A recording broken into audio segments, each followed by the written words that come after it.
शाह ने आरोप लगाया कि ज़्यादातर मौक़ों पर कांग्रेस पार्टी अपने विपक्ष के नेता को बोलने नहीं देती, लेकिन वहीं खड़गे साहब इस समय मांग कर रहे हैं कि प्रधानमंत्री जी को जवाब देना चाहिए। जब विपक्ष की मांग नहीं सुनी तो विपक्ष ने सदन के वॉकआउट कर दिया।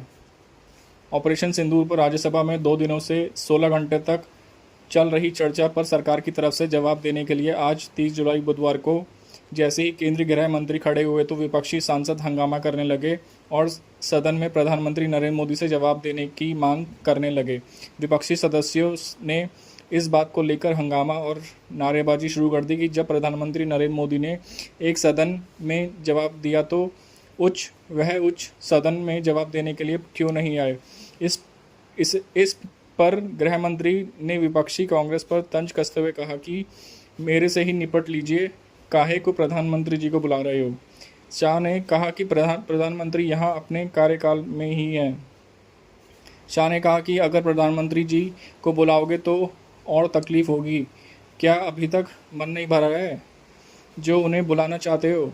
इस पर भी जब हंगामा होता रहा तो सभापति ने विपक्षी सांसदों और विपक्षों के नेता मल्लिकार्जुन खड़गे को रोका और इस तरह के बर्ताव और आपत्ति जताई। खड़गे ने कहा कि यह तय हुआ था कि प्रधानमंत्री सदन में जवाब देंगे, लेकिन वह नहीं आए। हंगामे के बीच नेता प्रतिपक्ष मल्लिकार्जुन खड़गे ने कहा कि 16 घंटे की चर्चा के बाद सभी सदस्यों को उम्मीद थी कि प्रधानमंत्री चर्चा में उठाए गए सवालों का जवाब देंगे। उन्होंने कहा कि प्रधानमंत्री संसद में रहकर यहाँ नहीं आते हैं तो सदन का अपमान है। इस पर